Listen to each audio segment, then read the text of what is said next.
Assalamualaikum. Today we are learning about chapter 4, second part of atomic size in periodic table.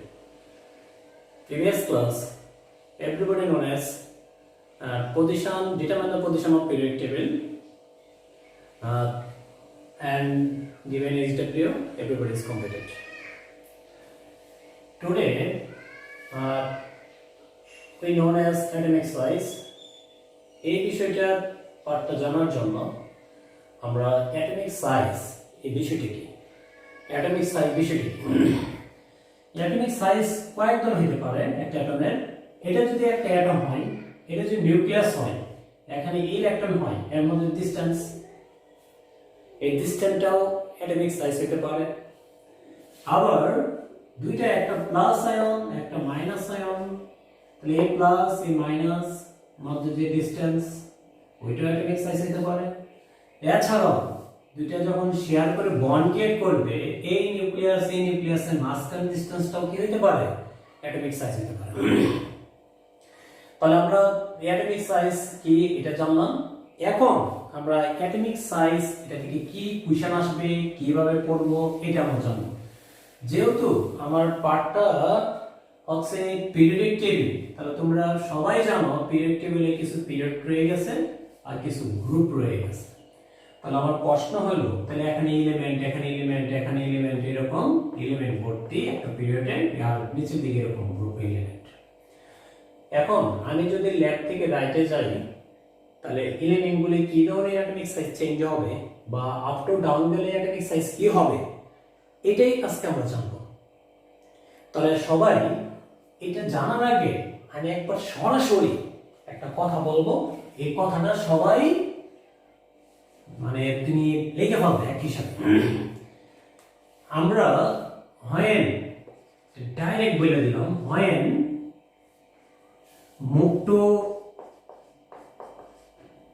left to right, then atomic size is decreasing. এটা সবাই জেনে রাখবা।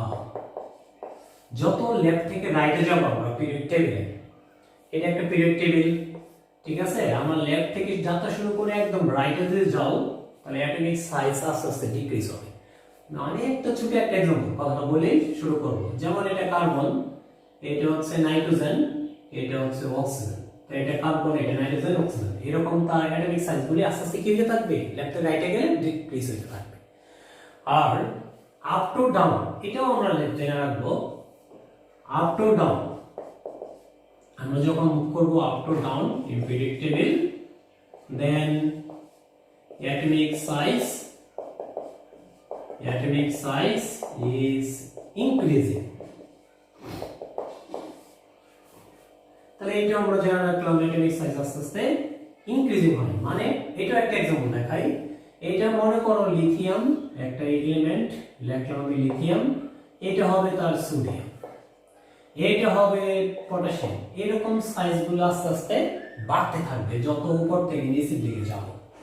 তাহলে আমরা সবাই জানলাম যে অ্যাটমিক সাইজ লেফট থেকে রাইটে গেলে ডিক্রিজিং, আর আপ টু ডাউন গেলে ইনক্রিজিং।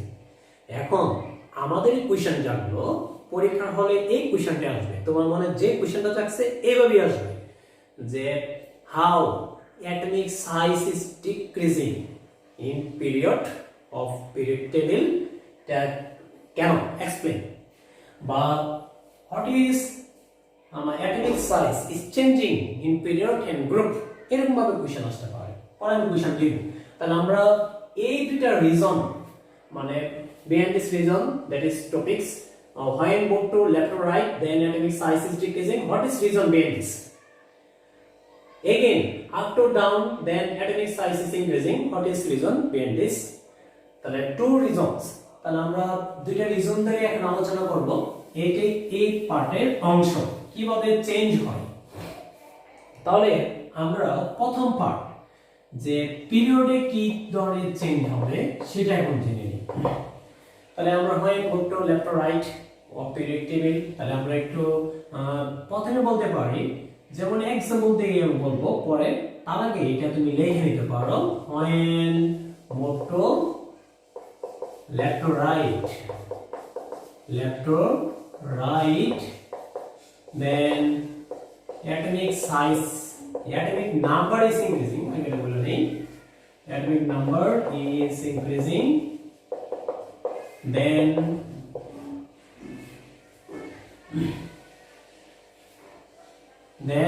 atomic size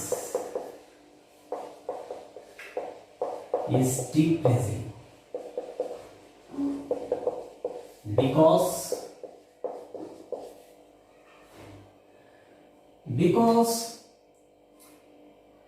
when আগে আমরা বুঝবো তারপর বাকি অংশ ফিল আপ করব। তাহলে আমরা একটা এক্সাম্পল দিয়ে দেখা শুরু করি, তাহলে ক্লিয়ার হবে। সবারই কমন এক্সাম্পল, এটা হচ্ছে বোরন, এটমিক নাম্বার 5, এটা হচ্ছে কার্বন 6, নাইট্রোজেন 7, অক্সিজেন 8। এই চারটি এক্সাম্পল দিলাম। এখন এটা তোমরা সবাই জানো, বোরন, কার্বন, নাইট্রোজেন, অক্সিজেন সবাই হচ্ছে একই পিরিয়ডে অবস্থান করে, ঠিক আছে? তুমি পিরিয়ড টেবিল এই কোশ্চেন যখন পড়বা, তখন পিরিয়ড টেবিল তোমার বইয়ের 63 পেজটা বের করে তারপর এই কোশ্চেনটা পড়বা। ওই পিরিয়ড টেবিল সামনে নিয়ে কোশ্চেনটা পড়বা, দেখবা সহজ হয়ে গেছে। তাহলে বোরন, কার্বন, নাইট্রোজেন, অক্সিজেন, এটা আমরা লেফট থেকে রাইটে গেলে অ্যাটমিক সাইজটা কি হবে? ডিক্রিজিং হবে। এটা কেন? তাহলে আমরা প্রথমে বলতে পারি, তুমি যে ইলেকট্রন কনফিগারেশন করো বোরনের, তাহলে আমরা আগের নিয়মেই করি ইলেকট্রন কনফিগারেশন। বোরনে যদি করি 2, আমাদের পরে আসে 3, এটা ইলেকট্রন কনফিগারেশন। কার্বন 2, 4, এটা তো ইলেকট্রন কনফিগারেশন। নাইট্রোজেন 2, 5, এটা তো ইলেকট্রন কনফিগারেশন। অক্সিজেন 2, 6, এটা তো ইলেকট্রন কনফিগারেশন। তাহলে এখানে দেখা যাচ্ছে সবাই সেকেন্ড পিরিয়ড। এনে একটা রিজন পাইলাম যে all elements is second period and all elements have the same period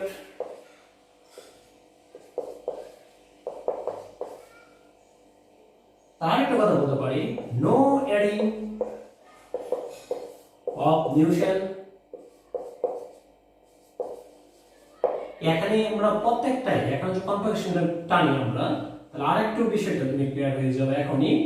যদি আমি এটা টানি,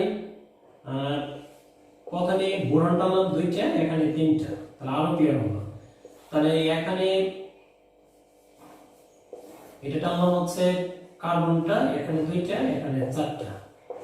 এখানে টানলাম হচ্ছে নাইট্রোজেনটা, নাইট্রোজেন এখানে 2টা, এখানে হচ্ছে 5টা, এখানে নাইট্রোজেন গেল। আর এটা হচ্ছে অক্সিজেন, এখানে 2টা, আর দেন হচ্ছে 6টা। এখানে একটা বিষয় লক্ষণীয়, দেখো সবারই আছে এখানে 2টা পিরিয়ড, এখানে 2টা পিরিয়ড, এখানে 2টা পিরিয়ড, এখানে 2টা পিরিয়ড, বাট এখানে বোরনের ছিল 5টা অ্যাটমিক নাম্বার, এটা 6, এটা 7, এটা 8। তাহলে আমরা লেফট থেকে রাইটে যাচ্ছি, তাহলে দেখা যাচ্ছে সবারই হচ্ছে সেম পিরিয়ড, মানে পিরিয়ডে কোনো চেঞ্জ হচ্ছে না। তাহলে আমি এটাও বলে দিলাম যে no adding of new shell, যত লেফট থেকে রাইটে যাবে কখনোই নিউ কোনো শেল অ্যাড হবে না বা কোনো অরবিট অ্যাড হবে না। তাহলে এটা একটা রিজন যে নতুন কোনো অরবিট অ্যাড হচ্ছে না। দেন আমি যদি আমরা এই অংশ আসি এখন, যে লেফট থেকে রাইটে গেলাম, অ্যাড হলো না কোনো নিউ শেল। তাহলে নিউ শেল যে অ্যাড না হয়, আরেকটা বিষয় লক্ষণীয় একটু খেয়াল করে দেখো, এখানে ছিল কি চেঞ্জ হচ্ছে, এখানে ছিল 3টে ইলেকট্রন, এখানে ছিল 4টে ইলেকট্রন, এখানে ছিল 5টা, এখানে ছিল 6টা। তাহলে দেখা যাচ্ছে শেল চেঞ্জ না হোক, কিন্তু লাস্ট শেল ইলেকট্রন চেঞ্জ হচ্ছে। যেমন এনে 3, এনে 4, এনে 5, এনে 6। তাহলে কি বুঝলাম? এখানে 3টা, তারপর 4টা, তারপর 5টা, তারপর 6টা ইলেকট্রন। তাহলে ইলেকট্রন নাম্বার এখানে কি হচ্ছে? চেঞ্জ হচ্ছে। আর লাস্ট শেলে যদি ইলেকট্রন নাম্বার চেঞ্জ হয়, তাহলে কি প্রবলেম? তাহলে লাস্ট শেল যদি ইলেকট্রন নাম্বার চেঞ্জ হয়, তাহলে আমরা কিভাবে চেঞ্জগুলো হবে এটা আমরা একটু জেনে নিই। তাই ইলেকট্রন নাম্বার এটা আমরা বলে দেই last shell electron number is increasing তাহলে ইলেকট্রন নাম্বার ইনক্রিজিং হয়েছে তোমরা সবাই দেখছো, তাহলে এটার ফলে কি হবে? ইলেকট্রন ইনক্রিজ হলে আমার সমস্যা কি? ইলেকট্রন নাম্বার ইনক্রিজিং হলেও এখানে ইলেকট্রন নাম্বারটা কিভাবে হচ্ছে চেঞ্জটা, এর ফলে কি ইফেক্ট হয় সেটা আমরা জেনে নিই।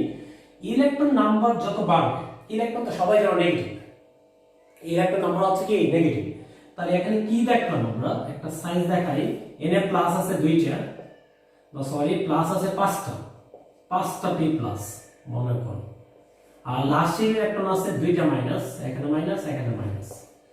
এরকম ভাবে এখানেও 6টা প্লাস আর লাস্ট শেলে 3টা মাইনাস, এখানে 7টা প্লাস আর লাস্ট শেলে 3টা মাইনাস, 4টা মাইনাস। এরকম ভাবে আমাদের 5টা মাইনাস, এনে 4টা মাইনাস আর এখানে 5টা মাইনাস আর এখানে 6টা মাইনাস। তাহলে 2টা মাইনাস 5টা প্লাসে টানতেছে, 6টা প্লাস 4টা মাইনাসে টানতেছে, 7টা প্লাস আরো 5টা মাইনাসে টানতেছে, আবার 8টা প্লাস এখানে 6টা মাইনাসে টানতেছে। তাহলে যত মানে টানা মানে হচ্ছে অ্যাট্রাকশন, তাহলে ইলেকট্রন নাম্বার যত বাড়বে তাহলে লাস্টে ইলেকট্রন অ্যাট্রাকশন বেড়ে যাবে, আর ইলেকট্রন অ্যাট্রাকশন যত বেড়ে যাবে ততই তোমার অ্যাট্রাকশন বাড়লে তুমি জানো যে সার্কুলাস আছে কি হয়ে যাবে, ছোট হয়ে যাবে। তাহলে আমরা এটা বুঝলাম, আরেকবার রিক্যাপ করি। এখানে হচ্ছে 3টা আমার লাস্টের 3টা ইলেকট্রন, এটা 4টা ইলেকট্রন, এটা 5টা ইলেকট্রন, এটা 6টা ইলেকট্রন, এক কথায় শেল। যত ইলেকট্রন বাড়বে তত আমাদের অ্যাট্রাকশন পাওয়ার বাড়বে নিউক্লিয়াসের, আর নিউক্লিয়াস অ্যাট্রাকশন পাওয়ার যদি বেড়ে যায় তত সাইজটা কি হবে, তুমি নিজে চিন্তা করো, অ্যাট্রাকশন যদি বাড়ে তখন সাইজগুলো এরকম ছোট হয়ে আসবে, ঠিক আছে? তাহলে আমরা অ্যাটমিক সাইজ ইলেক্ট্রোলাইটে কিভাবে চেঞ্জ হয় সেটাও জানলাম। তাহলে এখানে এই পার্টটা শিখলাম, এখন গ্রুপে কিভাবে চেঞ্জ হয় সেটা আমরা দেখাই দিচ্ছি। হ্যাঁ, অ্যাটমিক সাইজটা গ্রুপে পরে কথা বলবো, আর এটার মূল উত্তরটা এইভাবে লিখবা যে অ্যাটমিক সাইজ কিভাবে চেঞ্জ হয়, যেরকম কোশ্চেন আসে তাহলে আমরা বলবো যে কার্বন, নাইট্রোজেন, অক্সিজেন যা এলিমেন্ট থাকুক have a same period, no adding of division. When electrolyte atomic number is increasing, the atomic number is decreasing because that is element have a same period, no adding of division.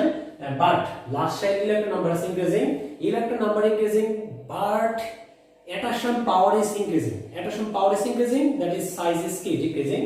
এটা তুমি দেখাই দিও। দেন আমরা দেখাবো হচ্ছে গ্রুপে কিভাবে change হয়, এটা উল্টা, তোমরা এটা বুঝে পাচ্ছ এটা উল্টা। যেমন আমি একটা एग्जांपल দেখাই, লিথিয়ামে যদি ইলেকট্রন কনভার্সন করি, এখানে দুইটা এখানে একটা ইলেকট্রন, এটার দুইটা পিরিয়ড। আবার সোডিয়াম যদি ইলেকট্রন কনভার্সন করি তাহলে এখানে 2 8 এইরকম ইলেকট্রন কনভার্সন। আমি যদি পটাশিয়ামে ইলেকট্রন কনভার্সন করি তাহলে আরো তুমি বুঝতে পারবা যে সাইজগুলো কিভাবে ইনক্রিজ হয়। পটাশিয়াম যদি করে এনে দুইটা, এখানে 8টা, এখানে 8টা আর এখানে একটা। তুমি নিচে একটা খেয়াল করো, হয় মোটো আপ টু ডাউন, আগে গেছিলাম লেফট টু রাইট, এখন যাবো আমি up to down. Up to down গেলে একটা সমস্যা, দেখো এখানে পিরিয়ড আছে দুইটা, এখানে আছে 3টা, এখানে আছে 4টা, তাহলে হ্যাঁ নিউ শেল অ্যাডিং বা নিউ অরবিট অ্যাডিং হয় মোটো আপ টু ডাউন, মোটো আপ টু ডাউন, ঠিক আছে? তারপর তুমি বলো but electron number is same, your plus shell. এখন যত তোমার শেল বাড়লো তত তুমি চিন্তা করে দেখো তো এই প্লাসের সাথে এর ডিসটেন্সটা কি হয়, প্লাসের সাথে লাস্ট ইলেকট্রনের ডিসটেন্স কি ডিক্রিজ হচ্ছে না ইনক্রিজ হচ্ছে? তাহলে যেহেতু ডিসটেন্সই বাইরে গেছে তো এটা সঙ্গে কমে আসবে, তাহলে এটা সঙ্গে কমে আসলে তো সাইজ বড় হবে। তাহলে এইটা আনসারটা অ্যাড করে দিবা। আশা করি আমরা হয় মোটো লেফট আপ টু ডাউন বলে দিবা, new orbit is adding when move to up to down in periodic table, that is distance is increasing from nucleus of last electron, so attraction is decreasing, so atomic size is increasing. এটা ছিল আমাদের answer. আশা করি সবাই clear হয়েছে। এখন আমি কিছু HW দিচ্ছি, এটা তুমি নিজে করার ট্রাই করো, এই কথাগুলো লিখবা। এইচডব্লিউ হচ্ছে আমি 3-4টা এলিমেন্ট দিলাম, এই এলিমেন্ট গুলো দ্বারা তুমি অ্যাটমিক সাইজগুলো রিলেশন করবে। এখানে দিলাম আমি মনে করো হচ্ছে লিথিয়াম, দেন দিলাম হচ্ছে ফ্লোরিন, এখন আরো দিলাম হচ্ছে নাইট্রোজেন, যে এই 3টা এলিমেন্টের what is atomic size changing